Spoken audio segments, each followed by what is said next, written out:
Xavier, tu nous Bonjour. entends? Ouais. T'as pas le son sur ton ordi? Xavier, tu nous entends? Ouais. Oui. Bonjour à tous.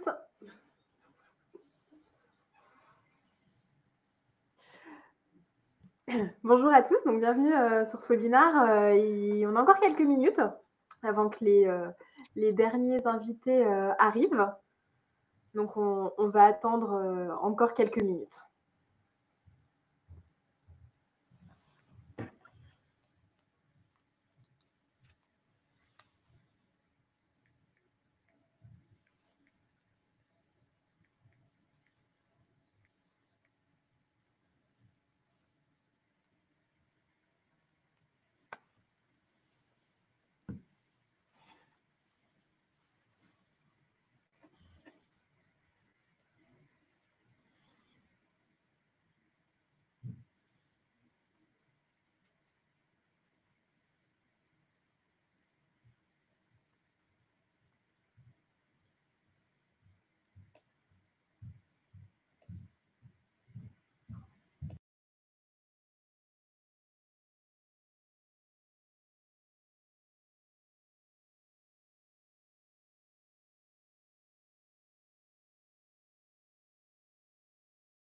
Bonjour à tous, nous allons démarrer le webinaire d'ici 2-3 minutes. On laisse encore un petit peu de temps aux participants, aux personnes qui ont pu s'inscrire de nous rejoindre et puis on va pouvoir démarrer assez rapidement.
Eh bien, bonjour à toutes et à tous.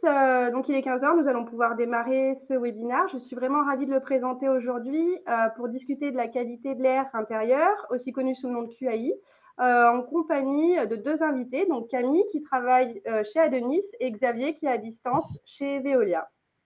En introduction, je vais juste commencer par vous présenter rapidement nos deux sociétés et le contenu du webinaire, et puis on pourra passer dans le vif du sujet. Donc Veolia et Adonis, ce sont deux entreprises qui développent des solutions complémentaires et dédiées à l'amélioration de la qualité de l'air dans les bâtiments. Avec côté Veolia une offre globale qui va du diagnostic à l'installation, à la maintenance de capteurs et de systèmes de traitement de l'air, jusqu'au suivi et au pilotage grâce à des tableaux de bord. Et côté Adonis, la QAI constitue depuis plusieurs années déjà un axe stratégique pour le développement de capteurs, mais aussi de services associés, afin de rendre la QAI accessible au plus grand nombre et simple d'utilisation. Donc, c'est cette complémentarité qui nous a donné envie de nous associer aujourd'hui pour ce webinaire, avec l'objectif de vous faire découvrir et de comprendre les enjeux autour de la qualité de l'air intérieur. Donc pour cela, nous allons répondre à vos questions autour des sources de pollution, de leur impact. Nous parlerons également des obligations réglementaires et bien évidemment, nous aborderons aussi les solutions qui existent pour évaluer et contrôler la qualité de l'air intérieur. Donc, vous avez eu la possibilité au moment de votre inscription de nous poser toutes vos questions autour de la QAI. Vous pouvez toujours continuer à le faire en utilisant le chat du coup, qui se trouve sur l'interface. Et nous y répondrons en fin de webinaire, donc au cours d'une session de questions-réponses. Voilà, donc d'ici une quarantaine de minutes. Voilà pour la partie du coup, introduction. Camille, je te laisse la parole pour te présenter rapidement. Yes. Bonjour à tous et merci d'être présents. Je vois que vous êtes en très grand nombre et je vous remercie aussi pour tous vos petits messages d'encouragement qu'on voit en bas de l'écran. Moi, je suis Camille Varro, je suis Customer Success Manager chez Adenis et mon rôle, c'est d'accompagner nos clients dans l'utilisation de nos services, donc de device management et dans tous nos services en lien avec la QAI que je vous présenterai donc tout à l'heure. Voilà. Xavier, pareil, je t'invite à te présenter. Et donc bonjour, je suis Xavier Viltard, je suis ravi d'être avec vous. Donc moi, je suis responsable du développement et du déploiement des offres air chez Veolia.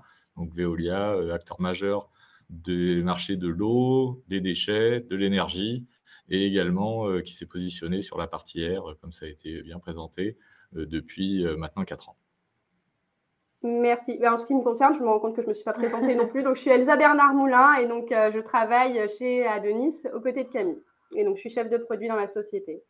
Merci pour vos présentations. On va pouvoir maintenant commencer le webinaire avec une première question autour de la réglementation en vigueur.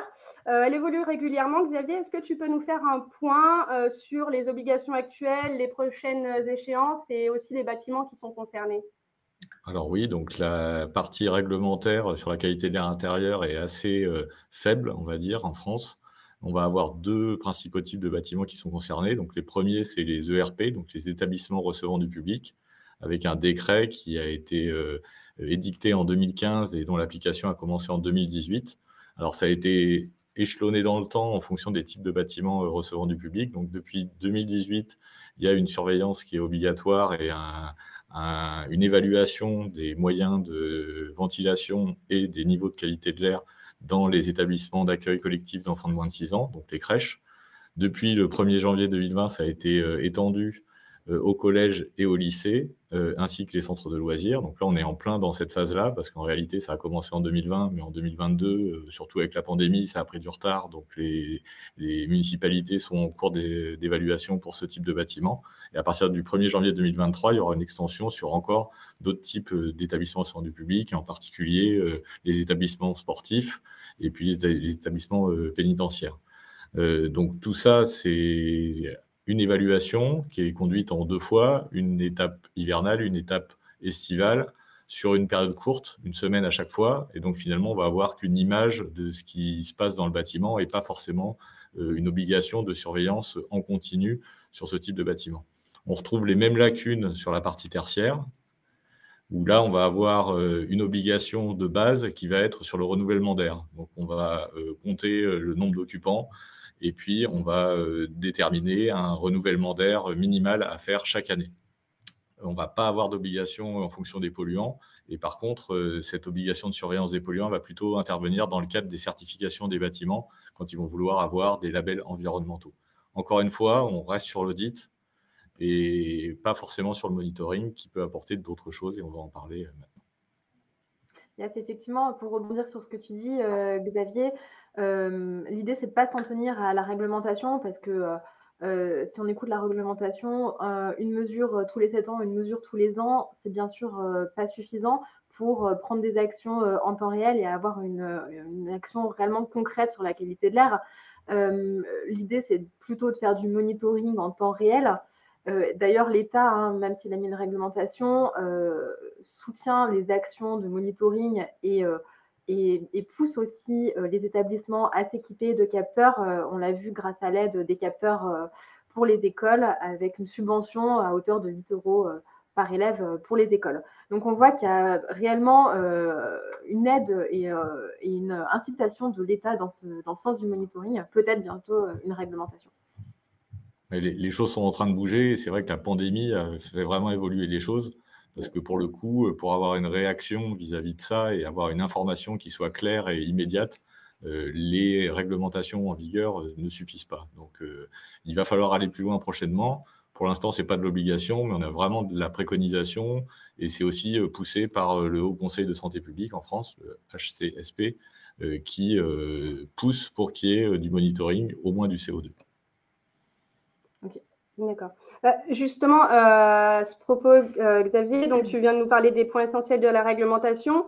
Alors la question qui se pose naturellement, c'est pourquoi est-ce qu'on doit se préoccuper de la qualité de l'air que l'on respire à l'intérieur d'un bâtiment? Alors, il y a plusieurs raisons. Les plus évidentes et les plus logiques, ça va être, de s'occuper de la santé des habitants. Donc, il y a eu des études qui ont été menées, beaucoup, et qui ont amené à une réglementation sur l'air extérieur, qui ont prouvé que, la qualité de l'air, causait des morts, chaque année et dans la pollution globale. On sait aussi que les gens passent plus de temps à l'intérieur qu'à l'extérieur des bâtiments, de l'ordre de 80 du temps à l'intérieur et 20 du temps à l'extérieur. Donc tout ce qu'on applique à l'extérieur doit aussi être valable à l'intérieur. Donc le premier aspect de raison de surveiller la qualité de l'air intérieur et d'améliorer la qualité de l'air intérieur, c'est pour pouvoir améliorer la santé des occupants. Après, le fait de pouvoir monitorer, d'avoir des informations sur les paramètres de qualité de l'air à l'intérieur, ça va aussi jouer sur la partie bien-être. Parce qu'évidemment, la santé, on va avoir des gens qui sont sensibles et qui vont développer des maladies quand on va avoir des environnements qui sont très confinés ou malsains. Mais il y a aussi une question de bien-être, simplement sur la température, sur l'humidité. On pourra voir après les différents paramètres, comment est-ce qu'ils agissent. Tous ces deux aspects-là vont avoir un impact sur notre concentration dans les bâtiments. Donc, on pense directement aux établissements scolaires et aux enfants sur la façon dont ils vont pouvoir acquérir des nouvelles compétences, mais ça va être aussi une action sur la concentration dans le cadre du travail de tous les jours et donc de la productivité dans les bâtiments tertiaires. Donc, la qualité de l'air intérieur va aussi pouvoir jouer sur la productivité des gens, des occupants dans les bâtiments tertiaires. Et le dernier point qui concerne plus les propriétaires, ça va être plutôt sur le maintien de la qualité du bâtiment en lui-même, et donc sur le bâtiment sain. Si on a un bâtiment pour lequel on ne gère pas bien la qualité de l'air intérieur, donc on ne gère pas bien l'humidité par exemple, on peut avoir une dégradation du bâtiment et donc un vieillissement et une perte de valeur. Donc le fait de pouvoir mesurer la qualité de l'air intérieur, ça va jouer sur tous ces aspects-là. Et tout ça, ça a été chiffré. Et en France, donc on arrive à un total de 19 milliards d'euros par an en impact négatif de la qualité de l'air intérieur actuellement. Donc le fait de pouvoir l'améliorer et de mieux la surveiller, ça peut permettre d'avoir un gain qui est significatif quand on additionne toutes ces choses-là. Pour compléter ce que tu dis, Xavier, je vois qu'il y a un commentaire de Christophe qui nous dit que l'air intérieur est 5 à 7 fois plus pollué que l'air extérieur. Merci Christophe pour cette information. Alors, c'est à nuancer, c'est jusqu'à 5 à 7 fois. C'est-à-dire que c'est pas systématiquement 5 à 7 fois. C'est-à-dire que si, justement, on gère bien la qualité de l'air intérieur, qu'on utilise des bons matériaux, qu'on aère bien, on va pouvoir complètement réguler. Et c'est jusqu'à 8 fois ou 7 fois quand on n'a aucune gestion sur la qualité de l'air intérieur. OK. Top. Merci. Ouais, donc clairement, la qualité de l'air intérieur constitue un vrai enjeu majeur. Mais alors, Xavier, tu viens de nous parler un petit peu des différents types de bâtiments. Donc, dans le secteur tertiaire, il y a des bâtiments qui sont hétérogènes par leurs usages. Donc, j'imagine qu'il y a aussi une multitude de situations de pollution qui peuvent être différentes. Quels sont les polluants et les éléments principaux que l'on retrouve en intérieur et pourquoi est-ce qu'on doit les observer? On va avoir donc plusieurs types de paramètres qu'on va pouvoir mesurer dans l'air intérieur.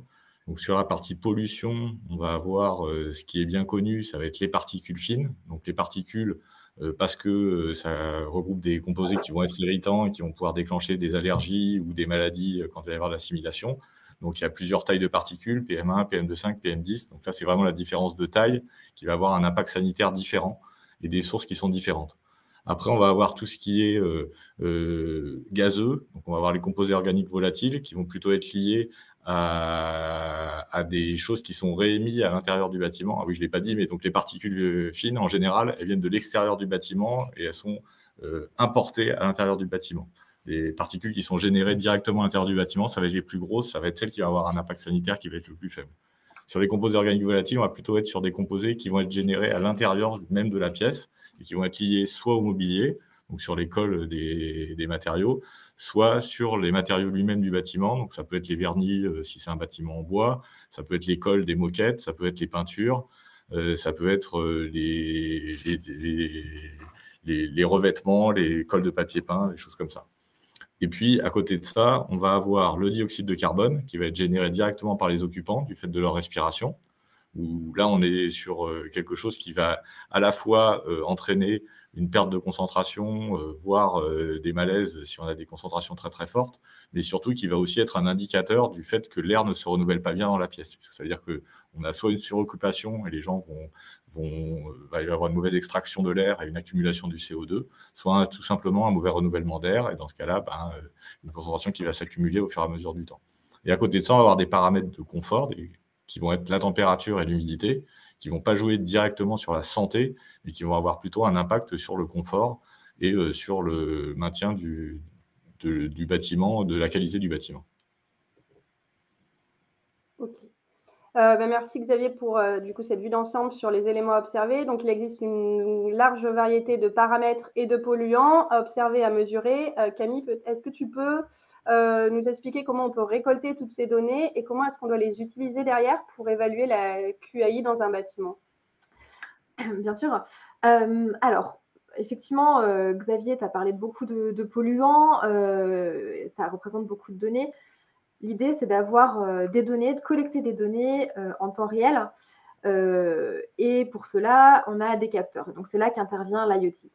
Il n'est pas forcément nécessaire de mesurer toutes les données et tous les polluants dont Xavier a parlé pour le monitoring temps réel. Alors, pour un audit, c'est différent, mais pour le monitoring en temps réel, ce n'est pas forcément pertinent d'avoir toutes ces informations. Nous, on se focalise, par exemple, sur les données de CO2 pour évaluer le confinement, les PM global et COVT, et bien entendu, la température, la luminosité et l'humidité. Tout cela nous permet finalement d'agréger des données et de calculer des indicateurs. Alors, quand on parle d'indicateurs, on en calcule deux. Il y a notamment l'indice ICON, qui est l'indice un peu de référence sur le marché sur la qualité de l'air, et l'indicateur TAIL. L'indice ICON, Xavier, tu peux peut-être nous en parler un petit peu plus? Alors, on va être sur des indicateurs en fait, qui vont permettre d'avoir une information qui soit simple et compréhensible par tout le monde. Depuis tout à l'heure, j'ai parlé de choses qui sont un petit peu techniques, où on va avoir des unités un peu scientifiques, où finalement, on va perdre une grande partie des occupants. Donc là, vraiment, avec ces indicateurs, le but, c'est d'avoir une valeur qui permette de tout de suite évaluer en un coup d'œil si on a une bonne gestion de la qualité de l'air de manière générale. Donc, l'indicateur ICON comme l'indicateur TAIL permettent de prendre l'ensemble des paramètres qui sont mesurés et de donner une information synthétique et de voir s'il y a quelque chose à faire. Et après, c'est notre rôle d'expert, notre rôle d'intégrateur, de décomposer un petit peu cet indicateur et d'aller voir qu'est-ce qu'il faut améliorer pour pouvoir avoir une situation qui revienne à la normale. Ok. On a l'indicateur TAIL également alors nous on utilise et qui nous vient de l'ALDREN, qui a été mis en place par l'ALDREN, l'Alliance for Deep Renovation in Buildings. Cet indicateur, c'est pas un indicateur qui s'en tient uniquement à la qualité de l'air, il prend en compte les paramètres globaux en fait sur le confort pour évaluer le confort des usagers, donc la température, l'humidité, le CO2 et les PM également, mais la luminosité. Donc cet indicateur, il a été mis en place plutôt pour évaluer le confort des occupants avant une rénovation et après une rénovation, mais nous on l'utilise pour évaluer le confort de l'usager tout au long de l'utilisation du bâtiment. Voilà. Merci. Donc, question suivante. Donc, on assiste à une explosion du nombre de capteurs qui sont disponibles sur le marché. Tout ça, c'est en lien avec la prise de conscience des enjeux sociaux et économiques dont on vient de parler, liés à la qualité de l'air intérieur. Camille, est-ce que tu peux nous dire quels sont les différents types de capteurs qui sont disponibles et nous conseiller sur les questions principales à se poser au moment de choisir son capteur? Alors effectivement, des capteurs, il y en a beaucoup. Pour bien comprendre ce qu'on attend d'un capteur et bien comprendre l'environnement, il faut distinguer déjà ces 3 couches et bien comprendre le chemin de la donnée à partir du moment où elle est mesurée jusqu'au moment où elle est restituée dans votre plateforme de data visualisation. Donc il y a 3 couches généralement. Ces 3 couches, c'est d'abord une couche produit. C'est des capteurs qui permettent de collecter sur le terrain les données. L'idée, c'est de positionner des capteurs dans les zones clés de vos bâtiments, donc à savoir les zones d'occupation. Souvent, les capteurs, une fois qu'ils ont enregistré les données, vont venir les envoyer à un serveur. L'envoi de ces données, il peut se faire par plusieurs protocoles. Nous, on a choisi les protocoles LoRa et Sigfox, qui sont des protocoles destinés aux objets connectés et peu consommateurs en énergie. Une fois que ces données arrivent au serveur, on distingue 2 couches. D'abord, une couche service et une couche métier. Dans la couche service, on vient décoder la donnée. Parce qu'il faut savoir, quand on reçoit une donnée, en tout cas en LoRa ou en Sigfox, c'est une donnée qui est codée en hexa et qui n'est donc pas compréhensible, ce n'est pas une donnée brute. Donc, on vient décoder cette donnée pour qu'elle soit plus parlante et on vient calculer des indicateurs. Les indicateurs dont on a parlé tout à l'heure, mais également un certain nombre de moyennes, de manière à pouvoir mettre à disposition de nos clients des données qui soient compréhensibles et déjà pré-traitées. Et ensuite, ces données sont récupérées ou envoyées dans des plateformes. Et donc là, c'est la couche métier. Elles sont rendues visibles et compréhensibles sous la forme de courbes, sous la forme d'alertes ou sous la forme potentiellement d'actions à prendre sur les plateformes de nos partenaires. Donc, on peut citer notamment Upgrade et Birds de Veolia. Voilà. Donc, cela étant dit, concernant les capteurs, effectivement, il y en a beaucoup sur le marché. Quand vous tapez capteur de qualité de l'air sur Google, vous allez trouver beaucoup de choses. Il faut distinguer plusieurs choses sur les capteurs. Vous allez trouver, en fait, ils diffèrent de par leur prix, de par leur cas d'usage, de par leur facilité d'installation. Et l'idée, c'est de trouver le bon capteur. Il y a des capteurs qui ne sont pas communicants et qui vont être destinés à un usage essentiellement local avec un retour par LED ou un affichage de la donnée sur le terrain destiné vraiment aux occupants et destiné à prendre des actions en direct. Il y a des capteurs qui sont également connectés en Wi-Fi et qui vont être plutôt adressés au marché des particuliers et aux maisons logements individuels. Nous, on se positionne sur le marché des capteurs plutôt robustes et à destination B2B, destinés à être déployés sur des gros bâtiments et avec à grosse échelle, on va dire, puisqu'ils communiquent, ils sont sans fil, donc ils sont faciles à installer et faciles à maintenir. C'est des données donc on envoie les données dans des plateformes, donc les données sont plutôt destinées à être analysées. Néanmoins, on a la possibilité d'avoir un retour terrain grâce à une LED qui donne déjà un certain niveau d'indication sur la qualité de l'air localement. Donc, pour résumer, si vous devez... On a perdu Elsa. Si vous devez choisir des capteurs, posez-vous les bonnes questions. Ces bonnes questions, c'est où est-ce que les capteurs doivent-ils être déployés? Est-ce que c'est dans un logement individuel, collectif? Est-ce que c'est dans une école, dans des bâtiments de bureaux, dans une industrie peut-être? Quelle est l'utilité finale de vos capteurs? Est-ce que c'est d'avoir juste un retour local ou est-ce que c'est d'analyser la donnée? À qui la donnée est destinée et où allez-vous visualiser la donnée? Est-ce que la donnée est destinée uniquement aux occupants du bâtiment ou bien est-ce qu'elle doit être analysée et interfacée dans un système de GTB, par exemple? Et enfin, à quelle fréquence avez-vous besoin de surveiller les données? Est-ce que c'est un audit ponctuel? Est-ce que c'est du monitoring temps réel? Voilà. Donc, toutes ces questions sont importantes pour le choix du capteur. Xavier et son équipe, par exemple, ont l'habitude d'accompagner leurs clients dans ce choix-là. Xavier, tu peux peut-être nous aiguiller justement et nous dire ce que tu en penses. Ouais, c'est vraiment la philosophie dont Veolia et l'ensemble de ses filiales exploitent les données de la qualité de l'air, en sachant que, évidemment, comme je l'ai dit en introduction, notre métier, notre cœur de métier est plus large que la qualité de l'air, et finalement, ça va donner une information supplémentaire à côté des autres informations de consommation énergétique, de consommation d'eau, de consommation de chauffage, climatisation, ventilation qu'on peut avoir au sein du bâtiment. Donc, c'est vrai que dans la réponse qu'on apporte à nos clients, on va se poser avec eux l'ensemble de ces questions-là et on va définir le matériel le plus adapté à leurs besoins, que ce soit de la sensibilisation, du pilotage, soit des capteurs d'ambiance, soit des capteurs de gain pour pouvoir faire du pilotage directement du niveau d'entretien des systèmes de ventilation. Et puis l'utilisation finale, donc savoir si on est sur des capteurs qui vont servir pour faire de la sensibilisation auprès des occupants ou bien de la gestion par les équipes de maintenance. Donc, suivant le client, on va choisir le matériel, on va choisir la remontée de données adaptée, on va choisir la façon d'afficher les données et on va pouvoir modifier la façon dont on va pouvoir orchestrer l'ensemble de la solution qualité de l'air intérieur dans le bâtiment. Quant à notre gamme destinée à la qualité de l'air, on a 5 capteurs et on prend en compte 5 types de capteurs donc, pour évaluer la qualité de l'air. Donc, on a des petits capteurs qui sont ici et qui ont cette tête-là. Premier capteur, donc, pour mesurer le CO2, donc le confinement et la température qu'il comporte. On mesure les PM et les COV avec le breath. La luminosité pour le confort visuel et le confort de l'occupant grâce au motion.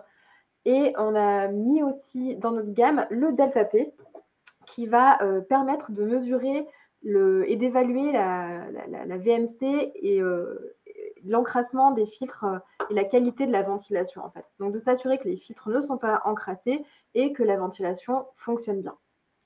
Voilà. Donc, c'est des capteurs, hein, je l'ai dit, qui sont en Sigfox et LoRa. Du coup, très facile à installer puisqu'ils sont juste à poser sur les murs ou dans un endroit de votre bureau. Et surtout, facile à maintenir puisqu'ils ont une autonomie de 5 à 10 ans et qui permettent donc, quand on les pose, on les oublie finalement assez vite. Sauf quand ils clignotent rouge. Voilà. Merci. Bon, je suis de retour, désolée, ce sont les aléas du direct. On peut donc associer l'installation d'une flotte de capteurs dans un bâtiment avec une plateforme, par exemple métier, afin d'identifier les sources de pollution de l'air intérieur, de transmettre les données et de les analyser en quasi-temps réel. Donc, une fois qu'on a fait tout ça, quelles sont les solutions curatives que l'on peut mettre en place pour améliorer la QAI ? Alors, c'est des actions curatives, mais ça peut être préventif, hein, et ça fait pas de mal de faire en avance, même si on n'a pas de mesures. Mais c'est vrai que quand on a des mesures, ça permet de faire le bon diagnostic. Et mesurer pour mesurer, ça n'a pas vraiment de sens. Donc, l'objectif, c'est vraiment de mesurer pour pouvoir prendre des actions et améliorer la qualité de l'air pour les occupants. Donc, on va avoir 4 grands types d'actions. La première chose, c'est pouvoir savoir où on en est en termes d'entretien dans les systèmes de climatisation, ventilation et chauffage. Donc là, c'est vraiment vérifier que l'entretien est bien fait et s'assurer qu'il n'y a pas des choses qui n'ont pas été faites et donc compenser, je dirais, un défaut d'entretien. Après, si on est… Alors ça, évidemment, c'est quand on a des systèmes CVC, donc des systèmes de traitement d'air. Si on n'en a pas, ça permet de vérifier on va vérifier si les bouches d'entrée d'air et d'extraction d'air ont été bien entretenues, bien nettoyées.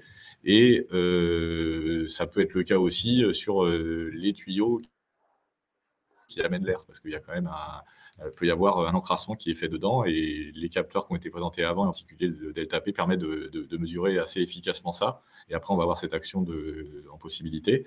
L'autre action, c'est d'aérer régulièrement les locaux, surtout quand il y a des occupations qui sont variables. Donc, quand on va avoir un gros événement avec beaucoup de gens dans un petit espace, avant, pendant, après, pensez à aérer régulièrement les locaux. Ça fait jamais de mal, à l'exception des moments où il y a des pics de pollution à l'extérieur. Donc, c'est important aussi de pouvoir se tenir au courant des niveaux de pollution qu'on peut avoir à l'extérieur du bâtiment. Le troisième point pour pouvoir améliorer la qualité de l'air, c'est d'agir sur les matériaux présents dans la pièce parce que forcément, ça va avoir un impact, en particulier sur les composés organiques volatiles. Donc, faire attention aux matériaux qu'on utilise quand on rénove des pièces, aux vernis qu'on utilise, aux peintures, aux colles et puis aux meubles. Donc, il y a de plus en plus de labels qui permettent de prendre du matériel qui va avoir le moins d'impact possible sur la qualité de l'air et aussi d'agir sur les habitudes des occupants. L'habitude la plus néfaste pour la qualité de l'air, c'est évidemment de fumer en intérieur. Mais même si on ne fume pas, on peut avoir des habitudes, utiliser des produits qui vont dégrader la qualité de l'air, comme brûler de l'encens ou utiliser des parfums de synthèse. Et le dernier point, quand on a essayé de tout mettre en place, et ici, il continue encore à y avoir des problèmes de qualité de l'air intérieur, on peut renforcer les installations de ventilation, soit au niveau central, en renforçant le taux de renouvellement d'air, soit en local, en ajoutant des purificateurs locaux ou bien des systèmes de traitement qui peuvent à la fois purifier la partie solide, donc agir sur les particules en éliminant les particules, soit sur la partie gazeuse avec des filtres à charbon actif ou des filtres spécifiques qui vont pouvoir gérer les odeurs ou les autres pollutions. Ok. Justement, Xavier, tu viens d'évoquer la ventilation comme un élément clé qui permet d'agir sur la qualité de l'air intérieur. Ça m'amène à une nouvelle question pour Camille. Comment est-ce qu'on peut trouver le point d'équilibre entre, d'un côté, la mise en place de solutions QAI efficaces et de l'autre, les obligations qui sont toujours plus contraignantes en termes de réduction de consommation énergétique dans les bâtiments? Effectivement, comme tu le soulèves, Elsa, la qualité de l'air, l'efficacité énergétique, en fait, c'est le grand enjeu de la QAI. Et parce que quand on veut avoir une bonne qualité de l'air, on a tendance à surventiler. Sauf que la ventilation a un énorme poids dans la facture énergétique des bâtiments. On parle de 30% de poids dans la facture. Un autre chiffre intéressant, c'est 20 à 70% l'effort supplémentaire qui est fourni par votre système de ventilation quand il est encrassé pour avoir la même qualité d'air et le même débit. Donc, sachant ça, ça veut dire qu'on peut finalement assez rapidement se retrouver dans une situation où la QAI va à contresens des enjeux d'efficacité énergétique du bâtiment. Et c'est justement l'intérêt de surveiller en temps réel et d'avoir un monitoring en temps réel des pics de CO2 pour pouvoir ventiler au bon moment, au moment où vos bâtiments sont occupés et au moment où il y a du CO2. Au moment donc, où on en a vraiment besoin, et particulièrement dans un contexte où on ne maîtrise plus vraiment quand est-ce qu'il y a des personnes dans les bureaux, par exemple, avec le flex office.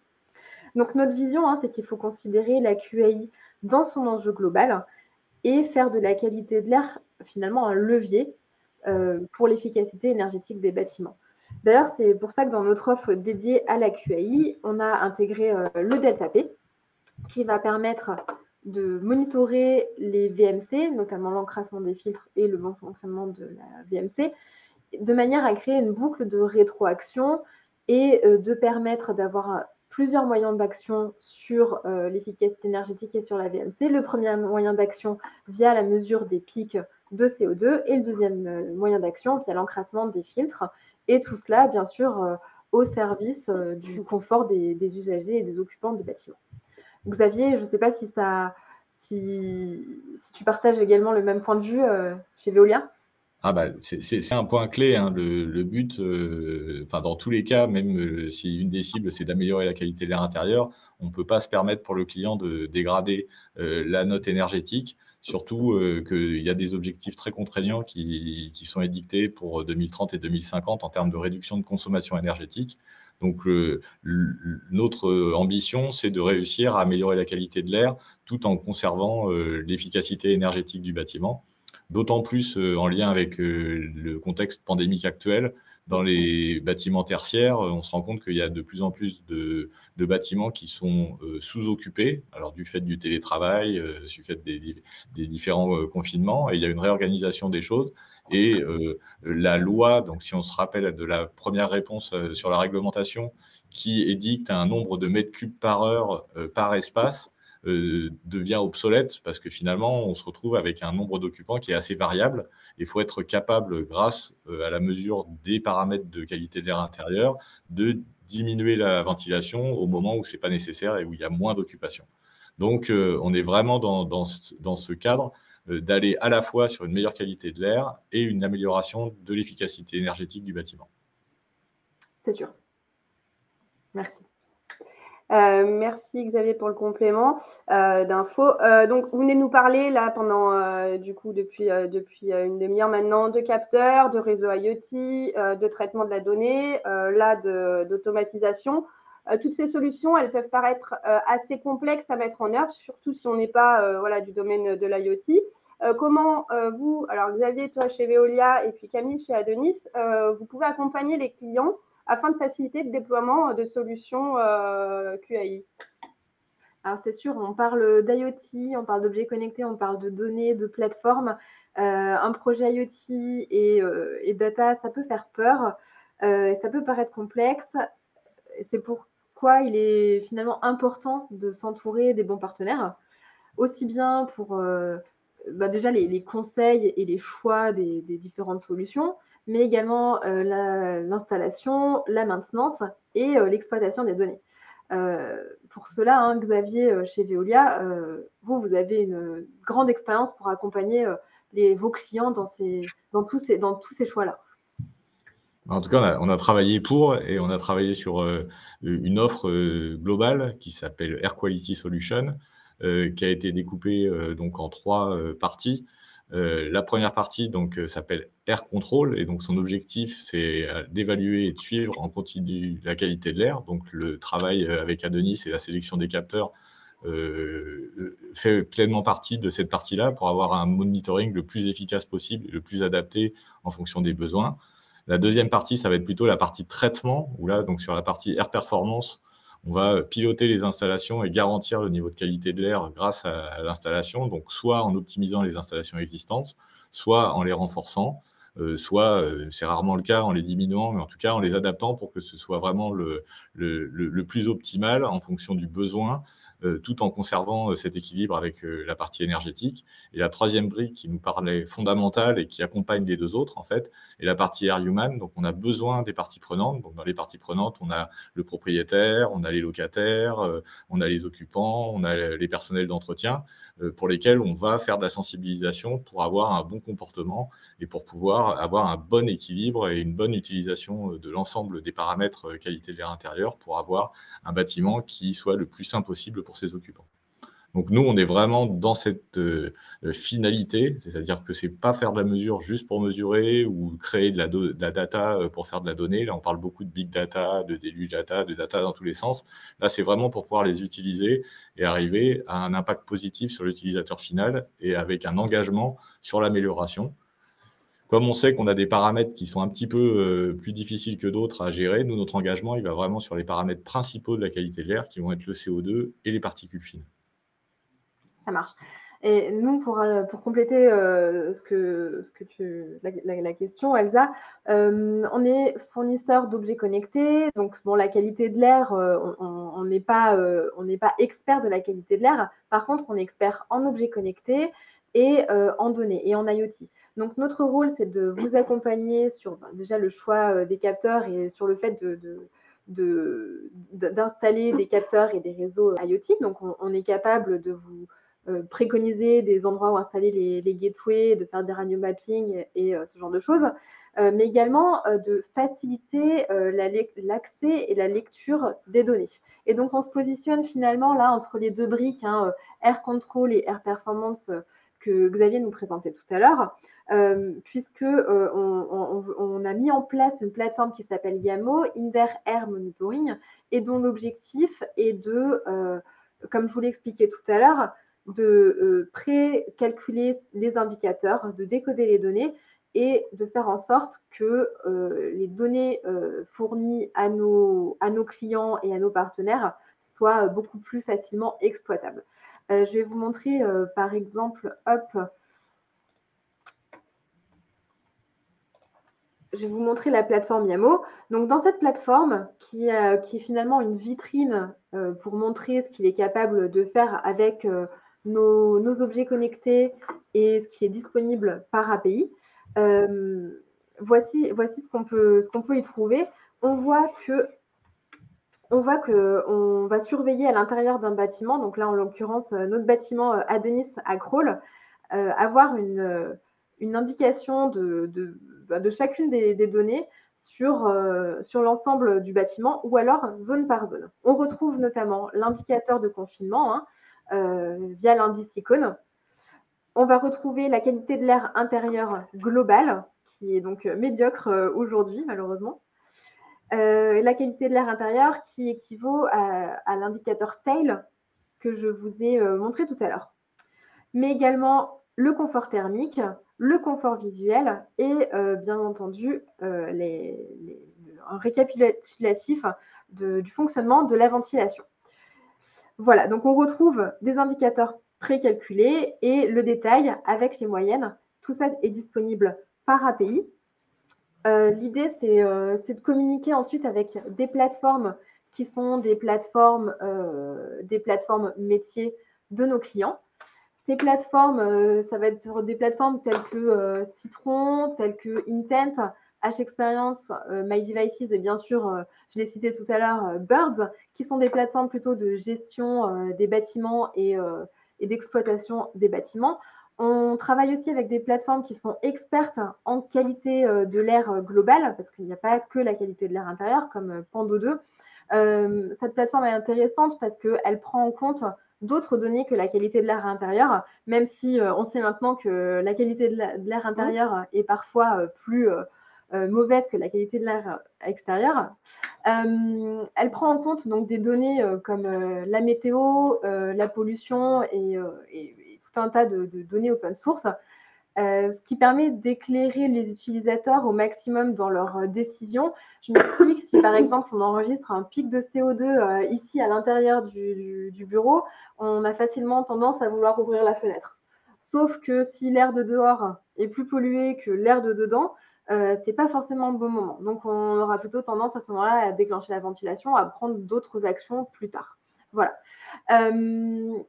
Donc voilà, quant à notre plateforme, c'est effectivement plutôt une vitrine et un moyen de faire des démonstrations ou des tests. N'hésitez pas, en tout cas, si vous voulez une démo plus approfondie, ce sera avec grand plaisir. Merci à tous les deux pour toutes les informations que vous venez de partager. Je vous propose peut-être de terminer du coup cet échange en nous présentant un cas d'application récent. Alors oui, donc c'est un cas d'application dans les écoles. Donc c'est une opération qu'on a menée et dans laquelle on a déployé l'ensemble donc de notre garantie de résultats et de solutions Air Quality Solution sur 2 écoles, donc dans 2 écoles en Île-de-France. Donc, on a fait intervenir plusieurs filiales de Veolia, parce que Veolia, c'est un groupe multiple, et donc on a chacun sa spécialité et a pu intervenir à son niveau. Donc, sur la partie installation des capteurs, on va plutôt aller vers des filiales qui vont être capables de pouvoir installer rapidement et efficacement les matériels, comme la filiale SHB, donc Sarp Hygiène du bâtiment. Sur la partie dimensionnement et installation des systèmes de traitement d'air, donc là plutôt des gros équipements, on va plutôt avoir recours à la filiale Veolia Énergie France. Sur la partie data, IoT platform, on va prendre la filiale Birds, et sur la partie expertise qualité de l'air, on va avoir la filiale Office. Donc ça va être la combinaison de toutes ces expertises qui va permettre d'amener les différents aspects, à la fois une expertise pour pouvoir déployer et avoir une stratégie d'échantillonnage cohérente, avoir une information qui est donnée aux occupants et aux exploitants qui est de qualité, et puis des spécialistes de l'énergie et du bâtiment qui vont pouvoir mettre en place dans les écoles l'ensemble du matériel qui va être nécessaire pour ventiler et traiter la qualité de l'air à l'intérieur du bâtiment. Donc, comme la plupart des écoles, on s'est retrouvé dans le cas où on avait 2 écoles où on avait des systèmes de chauffage, simplement. Pas de climatisation, pas de ventilation, simplement du chauffage classique avec même pas d'horloge. Donc, un chauffage qu'on allume au mois d'octobre et qu'on ferme au mois de mai, et puis c'est tout. Donc, en termes de qualité de l'air, c'est pas terrible, c'est très confiné. En termes d'économie d'énergie, bah, c'est juste aberrant. On chauffe autant le week-end que la semaine, et autant le jour et la nuit, parce que les temps de montée et de descente de température ne sont pas compatibles avec une programmation différente. Donc nous, on est intervenu pour améliorer et garantir la qualité de l'air dans les 2 écoles. On a installé du matériel à la fois pour la partie monitoring et pour la partie traitement d'air. Donc, on a installé des systèmes double flux qui ont permis de faire rentrer de l'air propre, de conserver l'énergie et d'extraire l'air vicié. Et puis, on est intervenu sur la partie information et formation. Donc, information auprès des enfants, information auprès des parents d'élèves, formation auprès des personnels qui interviennent dans le bâtiment. Donc, ça va être les personnes qui font le ménage. Donc, savoir quand est-ce qu'il faut faire le ménage, le fait qu'il faut ouvrir les fenêtres pour éviter que les produits ménagers aient un impact sur la qualité de l'air. Et puis, auprès du personnel enseignant, pour savoir à quel moment ouvrir les fenêtres, ne pas les ouvrir, ouvrir les portes, créer des courants d'air pour pouvoir maintenir la qualité de l'air de façon optimale. Donc, le bénéfice pour ce client, c'est vraiment que c'était les premières écoles à traiter le sujet de la qualité de l'air de façon totale. Et on a des résultats qui sont très concrets. Donc, sur le CO2, là, on voit sur le graphe donc les parties en bleu clair, c'est les résultats dans chaque classe avant l'installation des systèmes de traitement d'air. On avait à peu près 50% du temps une qualité de l'air qui était bonne. Et après, quand on passe sur les histogrammes en bleu foncé, c'est une fois qu'on avait installé les systèmes de traitement d'air, on passe à, je crois que c'est 95% du temps où le CO2, les niveaux de CO2 sont inférieurs à ce qui est recommandé par le Haut Conseil de santé publique. Et sur les particules, parce qu'il faut être honnête sur la totalité des choses, on s'est rendu compte que même avant la mise en place des systèmes, on avait déjà une bonne qualité d'air 98% du temps, 99% du temps, et après l'installation, on est passé à 98% du temps. Alors, on s'est dit, ouais, il y a une dégradation quand même, il y a quelque chose qui ne va pas.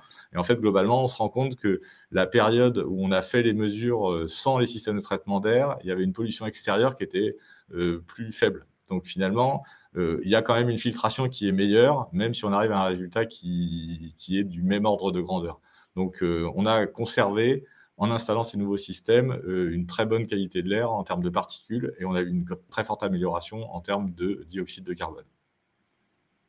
Super résultat. Merci Xavier. Bon, mais je crois qu'on arrive à la fin de cet échange, du coup, avec tous les deux. J'espère qu'il a répondu déjà à une partie de vos attentes. Il nous reste une quinzaine de minutes maintenant pour passer à la session de questions-réponses. On a déjà un certain nombre de questions sur le chat, donc on va pouvoir y répondre au cas par cas. Alors merci, vous avez été nombreux à nous poser des questions et des encouragements. Alors, la réglementation. Yes, vas-y, je te laisse. Alors, une première question de Ricardo. Donc, pourquoi est-ce que la réglementation RSDT s'applique ou pas? Xavier, tu peux peut-être répondre à cette question? RSDT, je ne suis pas sûr de savoir qu'est-ce que ça concerne. Alors, Ricardo, si vous êtes toujours là et que vous pouvez apporter plus de précision peut-être, et puis comme ça... alors, il y a l'ANSES. Ouais. On va passer à la question. Est-ce qu'il existe un certificat QAI?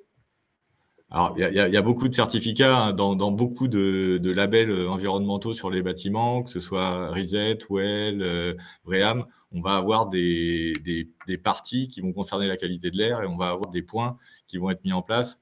Donc, dans le tertiaire, en tout cas, il y a beaucoup de bâtiments et beaucoup de labels qui ont des composantes qualité de l'air, et sur lesquels, en fonction des niveaux qu'on va mesurer et des équipements installés et des vérifications, on peut gagner des points pour des certifications. D'accord. Merci. Alors, une question de Baptiste. Donc, la loi, la réglementation autour de la QAI, elle évoque uniquement les formaldéhydes. Quels peuvent être les autres composés organiques volatiles à mesurer? Alors les composés organiques volatiles, donc effectivement, il y a le formaldéhyde. Après, dans les composés organiques, il y a beaucoup de choses. Il peut y avoir le benzène, par exemple. Il y a d'autres composés qui vont être d'origine plus industrielle. Le formaldéhyde, il est réglementé. Effectivement, il y a une valeur. Par contre, il n'y a pas de valeur sur la famille des composés organiques volatiles totaux, parce qu'il y en a beaucoup, et que suivant les composés, il y en a qui vont être toxiques, mais il y en a qui ne vont pas être toxiques. Donc, on le voit plutôt comme quelque chose de global et comme un indicateur. Et ce qui est important dans la partie composés organiques volatiles, c'est plutôt de regarder les variations. C'est-à-dire qu'on va avoir un seuil, on va essayer de le mettre le plus bas possible, mais s'il y a une augmentation ou s'il y a des pics, essayer de limiter les pics et de relier les pics à certains usages. Et à ce moment-là, d'identifier de quoi on va parler. Mais c'est très compliqué, et sur des capteurs low cost, il y a très peu, voire aucun capteur qui est performant pour faire de la spéciation de composés organiques volatiles. Ok, merci. Merci. Une question toujours liée aux composés organiques volatiles. Est-ce qu'il existe un indicateur de référence pour mesurer du coup Alors non, parce que en fait, dès qu'on va changer de marque de capteur, on va pas mesurer exactement les mêmes composés organiques volatiles. Il va y avoir une sensibilité qui va être différente et qui va aller chercher des composés plus ou moins lourds, une gamme plus ou moins large. Et donc finalement, il n'y a pas de valeurs de référence qui ont été conservées parce que, suivant la technologie de capteur qu'on va utiliser, on va pas mesurer exactement la même chose. Donc vraiment, encore une fois, on fonctionne plutôt en relatif avec ce type de composés plutôt que de passer sur des choses qui sont très spécifiques. Ok, merci. Alors, une question pour Camille maintenant, peut-être. Combien de capteurs Adonis ont été déployés à ce jour et quels sont les objectifs de déploiement pour 2022? Ok. Alors, le nombre de capteurs déployés à ce jour, c'est environ 4000. L'année dernière, notamment avec un gros projet sur une grosse référence sur les lycées de la région Auvergne-Rhône-Alpes. Et les objectifs pour les années à venir, c'est plusieurs dizaines de milliers de capteurs, on va dire. Merci. Il y a énormément de questions. Hein. Merci pour. Combien de mètres carrés les capteurs couvrent-ils de surface en intérieur? Alors, je ne suis pas sûre qu'on puisse parler de surface couverte par les capteurs. L'idée, je vois Xavier sourire, mais l'idée, c'est de mettre des capteurs là où il y en a besoin, et donc dans les zones d'occupation, et pas forcément, pas dans les zones qui sont pertinentes en fait. Pour une pièce, un bureau, un open space, un capteur de CO2, en général, ça suffit. L'idée, c'est de ne pas mettre le capteur trop proche non plus des personnes et de le mettre sur les murs. Mais après, pour les grands open space, on peut mettre plusieurs capteurs de CO2. Xavier, toi, dans la pratique, qu'est-ce que tu peux observer ? Alors dans la pratique, on va d'abord tenir compte du type de bâtiment, c'est-à-dire quand on va être dans une école, par exemple, on ne va pas raisonner en mètres carrés, mais on va plutôt dire on met un capteur par classe parce qu'il faut assurer la qualité de l'air à tous les élèves, donc on va avoir un capteur par classe. Après, quand on est sur du tertiaire, on va donc partir de ton raisonnement, c'est-à-dire définir les différents types d'espaces qui existent, open space, salle de réunion, bureau. On va regarder les lignes de système de ventilation, donc pour avoir au moins un capteur par ligne de système de traitement d'air pour pouvoir détecter s'il y a un mauvais fonctionnement sur une ligne par rapport aux autres. Donc ça, on va pouvoir voir. Et après, on va renseigner au moins un espace de chaque type, plus les locaux à pollution spécifique pour lesquels on sait qu'il y a une émission spécifique. Et là, on va mettre un capteur pour aller vérifier ce truc-là. Si on veut raisonner en mètres carrés, dans les principales certifications dans lesquelles il y a une référence à ça, on dit c'est au minimum un capteur pour 500 mètres carrés, à peu près. Ah, c'est bien, en plus, tu as des métriques. Je vois qu'il y a pas mal de questions autour des opérateurs, et des technos, LoRa, Sigfox. Alors Camille a évoqué tout à l'heure du coup une nouvelle génération de produits côté Adonis sur des technos cellulaires. Donc ça, c'est une partie de notre roadmap. Nous, clairement, on continue en tant que fabricant de capteurs à investir sur les technos LP1, LoRa, Sigfox, et on est certain que du coup, il y aura encore beaucoup de projets à venir sur ces technos-là et beaucoup de use cases à couvrir. Et on remercie Orange pour ce petit message qui soutient le réseau LoRa jusqu'à au moins 2027. Il y avait aussi des questions sur la différence entre LoRa privé et LoRa public. Oui. Donc, globalement, quand il y a un LoRa public, on installe les capteurs et ils vont se connecter directement au LoRa public. Donc, il n'y a pas grand-chose à faire. Voilà, il faut juste souscrire à l'abonnement pour aller au LoRa public. Si on est dans un site où il n'y a pas de LoRa public, à ce moment-là, il y a la capacité, et en tout cas, nous, on l'a dans l'offre, de rajouter donc une antenne de LoRa privé et de créer un réseau LoRa privé pour pouvoir renforcer le système LoRa public et se connecter via un réseau LoRa privé qui va venir renforcer la couverture de LoRa public. Après, ça fait partie, et c'est vraiment un vrai enjeu de l'IoT, que ce soit dans la qualité de l'air ou dans d'autres sujets, de bien gérer cette connectivité. Et au moment où on fait la stratégie d'échantillonnage, on fait aussi une évaluation du meilleur réseau à utiliser, donc que ce soit LoRa, Sigfox, Wi-Fi, NB-IoT, cellulaire, enfin voilà, il faut prendre en compte, c'est un aspect très important parce que sinon on peut déployer du matériel qui finalement sera pas adapté à la couverture locale du bâtiment et puis bien tenir compte de la porosité au réseau des bâtiments parce que les bâtiments ils sont faits en béton, ils sont faits avec des matériaux qui parfois peuvent couper les signaux. Bien sûr. Du coup, à la question, Veolia utilise quel réseau LoRa public et quel réseau LoRa en particulier? J'imagine que ça dépend du cas d'usage et c'est au cas par cas, c'est ça? Exactement. Donc Veolia a une couverture mondiale. Donc évidemment, on va pas utiliser le même réseau quand on va être en Asie, quand on va être en Amérique du Sud, quand on va être en Amérique du Nord. Donc les opérateurs peuvent varier. Et quand on est en France, vraiment, on s'adapte au réseau le plus adapté et le plus accessible pour pouvoir avoir le service le meilleur pour nos clients. Ok. J'ai vu une question, où acheter les capteurs Adonis? Alors, ça dépend. Vous pouvez les acheter directement auprès de nous, auprès d'Adonis, ou également auprès de Dataprint, qui est notre distributeur et qui est également dans le meeting aujourd'hui. Je salue Laurent et merci pour ses encouragements.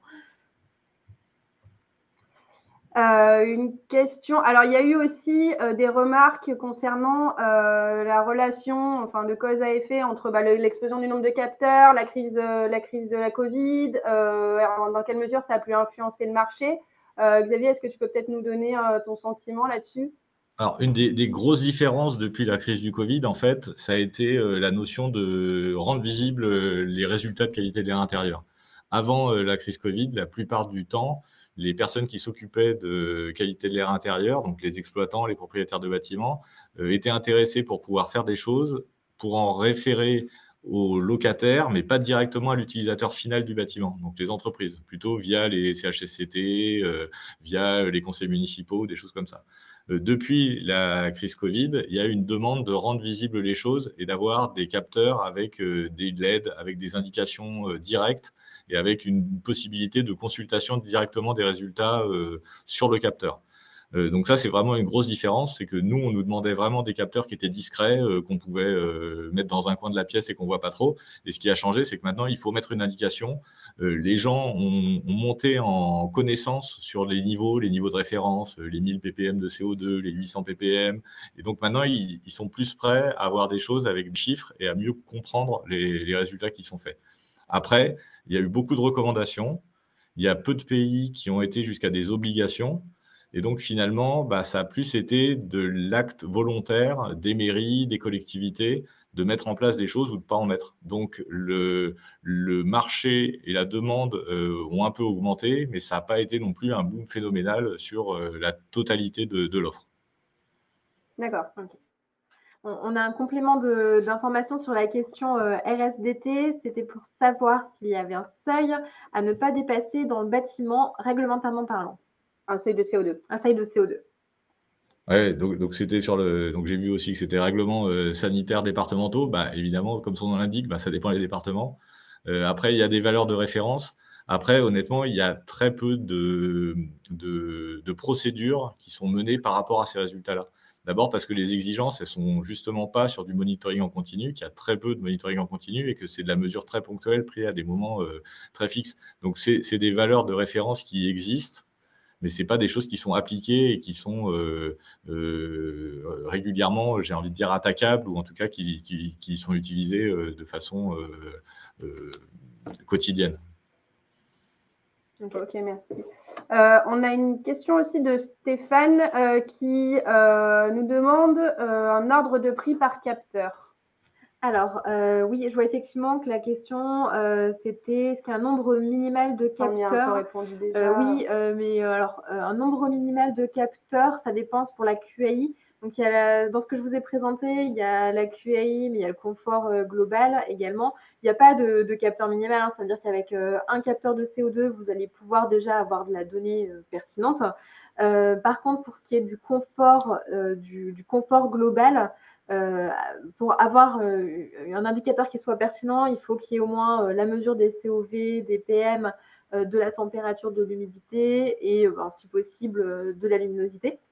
Et un ordre de prix, alors quand on parle de prix, là je vais vous parler de prix de capteur, mais le prix du capteur en fait va vous donner une indication sur la mesure de la QAI, mais pas sur le coût global de la QAI. Pour un capteur, il faut compter, alors tout dépend du capteur, mais entre 100 et 200 euros. Donc le monitoring à proprement parler de la QAI n'est pas si cher que ça. Après, c'est des actions à mettre en place derrière qui peuvent l'être. N'est-ce pas, Xavier? Ah, c'est sûr, si on part d'un bâtiment, ça va dépendre vraiment de son équipement. Le système de traitement peut coûter pour une pièce ou une salle, on va prendre comme métrique une salle de classe. Si on veut aller, donc tu l'as dit, sur du monitoring simple, on va être sur quelques centaines d'euros. Donc, avec très peu de prix de fonctionnement après l'investissement initial. Par contre, sur la partie traitement, on peut aller sur des choses qui sont de l'ordre entre 5 000 et 10 000 euros. Alors, on peut évidemment faire des choses qui sont moins chères, avoir des purificateurs locaux qui vont coûter de l'ordre de 1 000 euros, entre 1 000 et 2 000 euros. Mais par contre, si on veut un système total en partant de rien, on va plutôt être de l'ordre de 5 à 10 000 euros. Ok. Merci pour ces éléments de prix. Dernière question peut-être, ouais, parce que je vois que leur file. Est-ce qu'il est possible de commander, grâce au capteur, de commander automatiquement des systèmes VMC en cas de dépassement de seuil? Alors, ouais, enfin, c'est l'objectif, de tout ce qu'on a présenté. Notre plateforme n'est pas capable de le faire en elle-même. Par contre, comme je vous l'ai expliqué tout à l'heure, l'objectif est vraiment d'interfacer ces informations et ces données et ces alertes, en fait, avec un système de GTB pour automatiser justement la ventilation. Et Xavier, tu voulais rajouter, je pense, quelque chose? Donc, GTB, ça veut dire gestion technique du bâtiment. Donc, c'est vraiment des logiciels qui permettent de piloter, voilà, pour les non-spécialistes. Et le but, c'est vraiment de croiser ces données. Donc, il y a une partie, donc la quasi-totalité même des capteurs, qui ont des exports de données qui permettent d'être reliés au système de ventilation et qui peuvent faire le lien entre la VMC. Et il y a des niveaux de VMC qui sont capables d'accepter aussi ces données-là. Donc, les VMC les plus classiques, elles fonctionnent 100% du temps. Après, on va avoir des gammes de VMC qui vont être autogérées par l'humidité, c'est le truc le plus classique, et on commence à voir des VMC qui vont avoir soit intégrés, soit en liaison indirecte, des contrôles via d'autres paramètres comme le CO2, la température et pourquoi pas les particules. Top. On a encore beaucoup de questions dans les commentaires. Une question intéressante, c'est la partie sur la qualité de l'air extérieur et le lien entre qualité de l'air extérieur et intérieur. Et effectivement, c'est toujours très intéressant. Et c'est vraiment, une fois qu'on a bien monitoré l'intérieur, avoir une information sur la qualité de l'air extérieur, ça permet, Camille l'a dit à plusieurs reprises, de prendre les bonnes décisions. C'est-à-dire de savoir si on peut se permettre d'ouvrir les fenêtres, si on fait rentrer plus d'air frais. Et évidemment, c'est un plus d'avoir une information pertinente sur l'extérieur. Alors, il y a des bases de données qui existent, mais on peut aussi rajouter des capteurs connectés à l'extérieur du bâtiment qui vont venir se relier, qui vont apporter une information qualité de l'air extérieur, qualité de l'air intérieur et ventilation du bâtiment. Yes, super.